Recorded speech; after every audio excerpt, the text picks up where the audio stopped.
नमस्ते बच्चों, हिंदी क्लासेस में आपका स्वागत है। आज हम कक्षा 11वीं साहित्य की अंतरा पाठ्य पुस्तिका का पाठ 1 ईदगाह पढ़ने जा रहे हैं, जिसके लेखक हैं मुंशी प्रेमचंद। सर्वप्रथम हम मुंशी प्रेमचंद का जीवन और साहित्य परिचय पढ़ने जा रहे हैं। प्रेमचंद का जन्म वाराणसी जिले के लम्ही ग्राम में हुआ था। उनका मूल नाम धनपत राय था। प्रेमचंद की प्रारंभिक शिक्षा वाराणसी में हुई। मैट्रिक के बाद वे अध्यापन करने लगे। स्वाध्याय के रूप में ही उन्होंने बीए तक शिक्षा ग्रहण की। असहयोग आंदोलन के दौरान उन्होंने सरकारी नौकरी से त्यागपत्र दे दिया और पूरी तरह लेखन कार्य के प्रति समर्पित हो गए।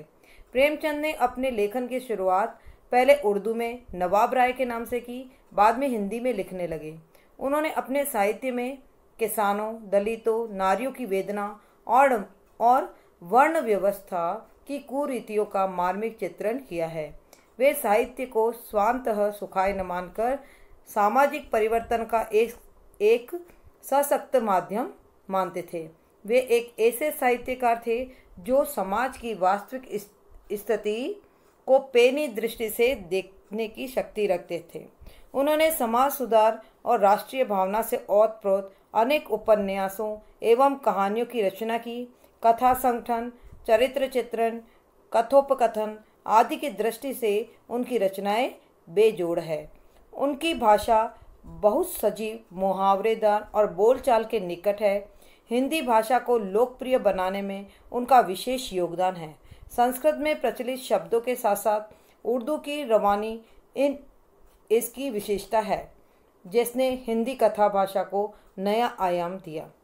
उनकी प्रमुख कृतियां हैं मानसरोवर 8 भाग, गुप्तधन 2 भाग कहानी संग्रह है ये, निर्मला, सेवा सदन, प्रेमाश्रय, रंगभूमि, कर्मभूमि, गबन, गोदान इनका उपन्यास है, करबला, संग्राम, प्रेम की वेदी नाटक है, विविध प्रसंग 3 खंडों में साहित्य और राजनीतिक निबंधों का संग्रह है, कुछ विचार साहित्य निबंध है ये। उन्होंने माधुरी, हंस, मर्यादा, जागरण आदि पत्रिकाओं का संपादन भी किया। इस पाठ्य पुस्तिका में इनकी ईदगाह कहानी दी गई है। हिंदी में बाल मनोविज्ञान से संबंधित कहानियां बहुत कम लिखी गई हैं। प्रेमचंद इन दुर्लभ कथाकारों में से हैं जिन्होंने पूरी प्रामाणिकता एवं तन्मयता के साथ बाल जीवन को अपनी कहानियों में जगह दी है। उनकी कहानियां भारत की साझी संस्कृति एवं ग्रामीण जीवन के विविध रंगों से सरोबार है। ईदगाह प्रेमचंद की इन्हीं विशेषताओं और अभिव्यक्ति करने वाली प्रतिनिधि कहानी है। इस कहानी में ईद जैसे महत्वपूर्ण त्योहार को आधार बनाकर ग्रामीण मुस्लिम जीवन का सुंदर चित्रण प्रस्तुत किया गया है। हामिद का चरित्र हमें बताता है कि अभाव उम्र से पहले बच्चों में कैसे बड़ों जैसी समझदारी पैदा कर देता है। मेले में हामिद अपनी हर चाह पर संयम रखने में विजयी होता है।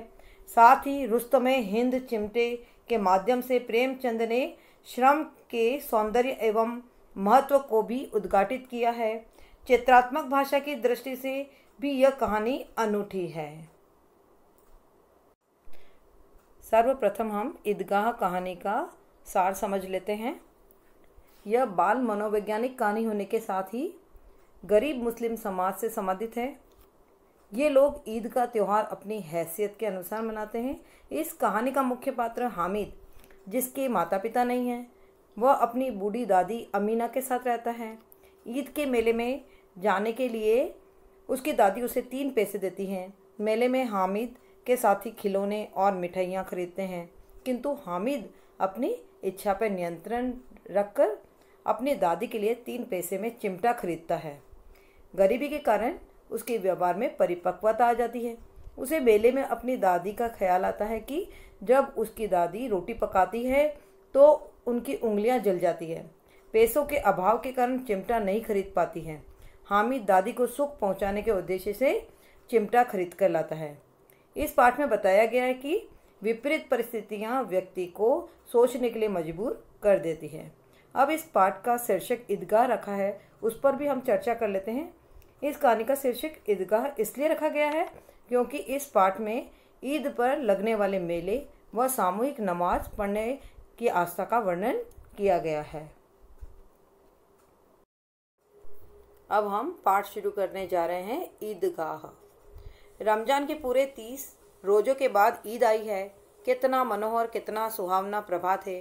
वृक्षों पर कुछ अजीब हरियाली है, खेतों में कुछ अजीब रौनक है, आसमान पर कुछ अजीब लालिमा है। आज का सूर्य देखो, कितना प्यारा, कितना शीतल है, मानो संसार को ईद की बधाई दे रहा है। गांव में कितनी हलचल है। ईदगाह जाने की तैयारियां हो रही है। किसी के कुर्ते के बटन नहीं है। पड़ोस के घर से सुई धागा लेने दौड़ा जा रहा है। किसी के जूते कड़े हो गए हैं, उनमें तेल डालने के लिए तेली के घर भागा जाता है।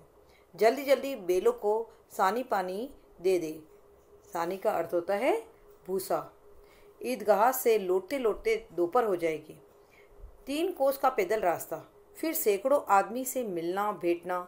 दोपहर के पहले लौटना असंभव है। लड़के सबसे ज़्यादा प्रसन्न हैं। किसी ने एक रोज़ा रखा है, वह भी दोपहर तक।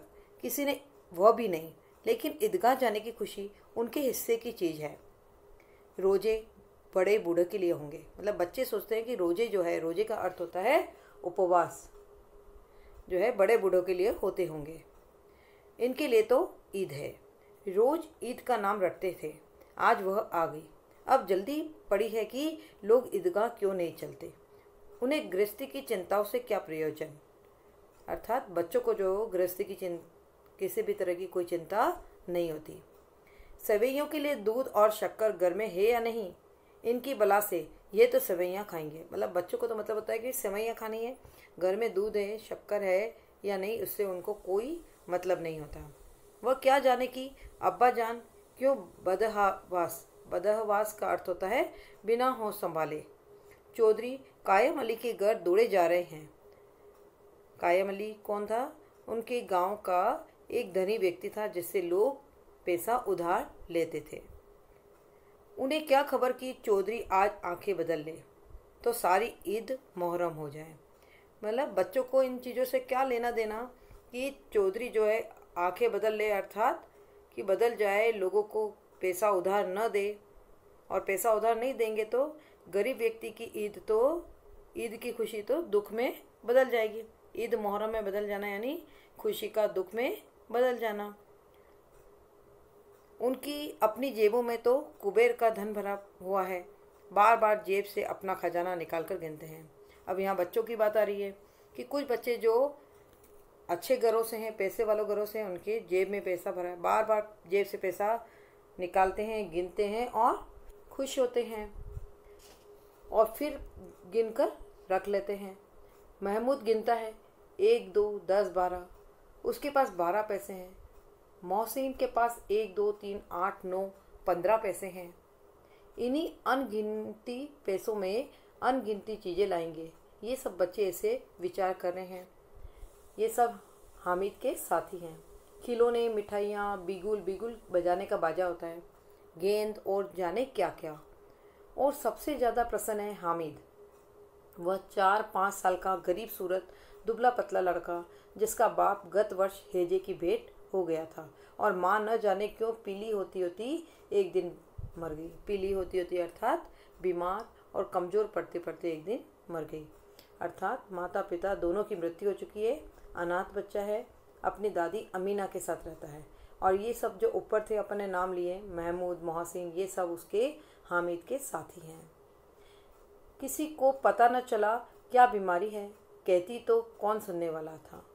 दिल पर जो कुछ बीतती थी वह दिल में ही सहती थी और जब न सहा गया तो संसार से विदा हो गई। अब हामिद अपनी बूढ़ी दादी अमीना की गोद में सोता है और उतना ही प्रसन्न है। उसके अब्बा जान रुपये कमाने गए हैं, बहुत सी थैलियाँ लेकर आएंगे। और अम्मी जान जब वो अपने पिता के लिए पूछता था हामिद तो उसे यही कहकर समझा दिया करती थी कि अब्बा जान जो पैसे कमाने गए हैं बहुत सी थैलियाँ पैसा भरकर लेकर आएंगे। अम्मी जान अल्लाह मियाँ के घर से उनके लिए बड़ी अच्छी अच्छी चीज़ें लाने गई हैं, इसलिए हामिद प्रसन्न है। हामिद को यह आशा है कि उसकी दादी ने कहा है कि उसके पिता जो है पैसा कमाने गए हैं और उसकी अम्मी जान अल्लाह मियाँ के घर उसके लिए बहुत सी चीज़ें लेने गई है और इसीलिए इसी आशा में हामिद जो है वह प्रसन्न है। आशा तो बड़ी चीज़ है, और फिर बच्चों की आशा, उनकी कल्पना तो राई का पहाड़ बना लेती है, मतलब छोटी सी बात को भी बहुत बड़ा बना देती है। हामिद के पाँव में जूते नहीं हैं, सिर पर एक पुरानी धुरानी टोपी है जिसका गोटा काला पड़ गया है, फिर भी वह प्रसन्न है। जब उसके अब्बा जान थैलियाँ और अम्मी जान नियामते का अर्थ होता है तोहफे लेकर आएगी, तो वह दिल के अरमान निकालेगा। अरमान का मतलब होता है इच्छाएं। तब वह अपने दिल की सारी इच्छाएं पूरी कर लेगा। तब देखेगा महमूद, मोहसिन, नूरे और सिमी कहाँ से इतने पैसे निकालेंगे। ये सब उसके मित्र हैं जो आज वो पैसे पे अपना घमंड दिखा रहे हैं। तो वो कह रहे हैं कि जब मेरे अम्मा जो है वह मेरे लिए तोहफे लाएगी, अब्बा जान थैलियाँ भर पैसे लाएंगे, है ना, तब ये मेरे मित्र जो है इतने पैसे कहाँ से निकालेंगे। अभागिन अमीना अपनी कोठरी में बैठी रो रही है। आज ईद का दिन और उसके घर में दाना नहीं। आज आबिद होता। आबिद कौन है? हामिद का पिता है। तो उसकी दादी सोच रही है कि आज आबिद होता अर्थात उसका पुत्र होता तो क्या इसी तरह ईद आती और चली जाती।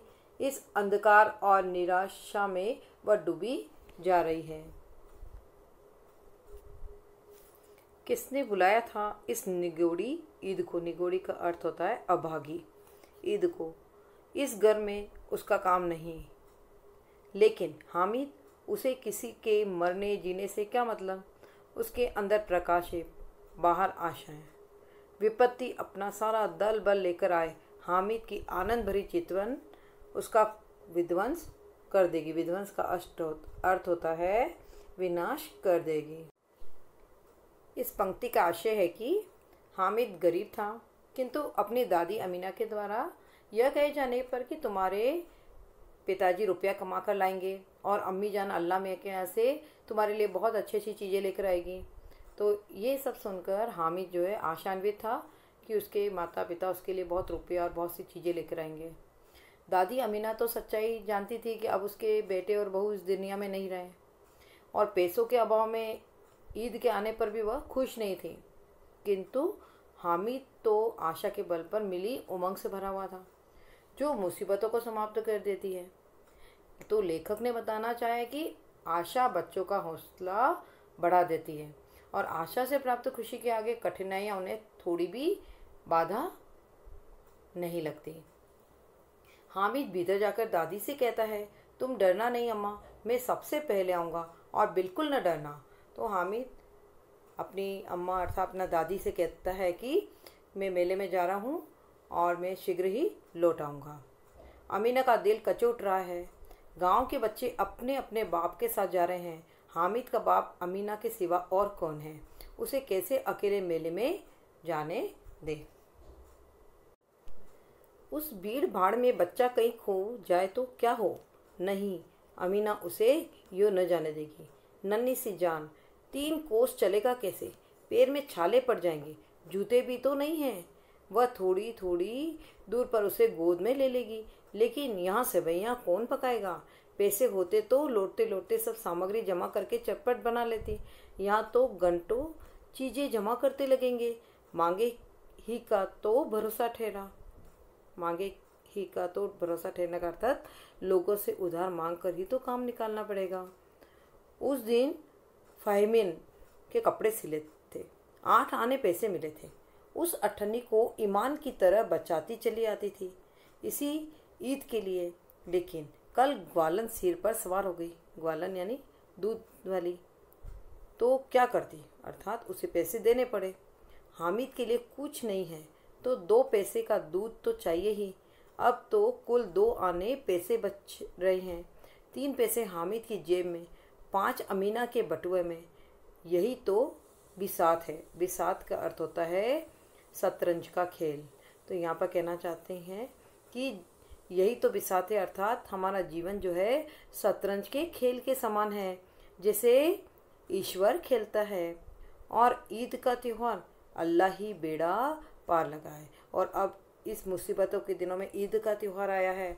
अल्लाह ही बेड़ा पार लगाने का अर्थ होता है बेड़ा पार लगाना, यानी मुसीबतों से बचाना। अल्लाह ही अब हमें मुसीबतों से बचाए। धोबन और नायन और मेहतरानी और चूड़ीहारिन सभी तो आएगी, अर्थात सभी सवैया मांगने आएगी। सभी को सवैया चाहिए और थोड़ा किसी की आंखों नहीं लगता। आंखों नहीं लगने का अर्थ थोड़ा किसी को अच्छा नहीं लगता। आंखों नहीं लगना का अर्थ अच्छा नहीं लगना। यदि थोड़ी सवैया दूंगी तो वो उनको अच्छी नहीं लगेगी।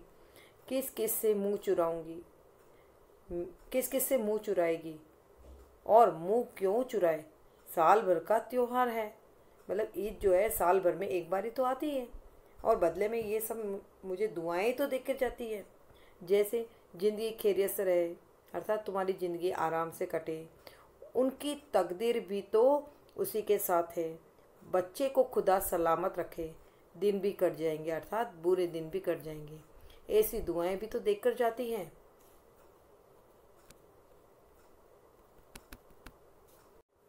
गांव से मेला चला और बच्चों के साथ हामिद भी जा रहा था। कभी सब के सब दौड़कर आगे निकल जाते, फिर किसी पेड़ के नीचे खड़े होकर साथ वालों का इंतजार करते। ये लोग क्यों इतना धीरे धीरे चल रहे हैं? हामिद के पैरों में तो जैसे पंख लग गए हैं। हामिद सोचता है कि ये सब लोग इतना धीरे क्यों चल रहे हैं, और हामिद बहुत जल्दी मेले में पहुंचना चाहता है। वह कभी थक सकता है। शहर का दामन आ गया है। अब ये गांव से निकले थे। दामन का अर्थ होता है किनारा। शहर का किनारा आ गया है। सड़क के दोनों ओर अमीरों के बगीचे हैं। पक्की चार दीवारी बनी हुई है। पेड़ों में आम और लीचियां लगी हुई है। कभी कभी कोई लड़का कंकड़ी उठाकर आम पर निशाना लगाता है। माली अंदर से गाली देता हुआ निकलता है। लड़के वहां से एक फरलांग पर है, खूब हंस रहे हैं। माली को कैसा उल्लू बनाया। बड़ी बड़ी इमारतें आने लगी। यह अदालत है, यह कॉलेज है, यह क्लब घर है। इतने बड़े कॉलेज में कितने लड़के पढ़ते होंगे? सब लड़के नहीं हैं जी, बड़े बड़े आदमी हैं। सच, उनकी बड़ी बड़ी मूछें हैं। इतने बड़े हो गए हैं, अभी तक पढ़ने जाते हैं। न जाने कब तक पढ़ेंगे और क्या पढ़ेंगे। इतना पढ़कर हामिद के मदरसे में 2-3 बड़े बड़े लड़के हैं। मदरसे का अर्थ होता है विद्यालय। 2-3 बड़े बड़े लड़के हैं, बिल्कुल 3 कौड़ी के। रोज मार खाते हैं, काम से भी जी चुराने वाले। इस जगह भी उसी तरह के लोग होंगे, और क्या। क्लब घर में जादू होता है। अब शहर के बता रहे हैं क्लब घरों में तो जादू होता है। बच्चे आपस में ऐसे काल्पनिक बातें कर रहे हैं। सुना है यहाँ मुर्दे की खोपड़ियाँ दौड़ती है और बड़े बड़े तमाशे होते हैं, पर किसी को अंदर जाने देते हैं। और यहाँ शाम को साहब लोग खेलते हैं, बड़े बड़े आदमी खेलते हैं, मूछे दाढ़ी वाले, और मेमे भी खेलती हैं। सच, हमारी अम्मा को वह दे दो, क्या नाम है, बेट, तो उसे पकड़ ही न सके, घुमाते ही लुढ़क जाए।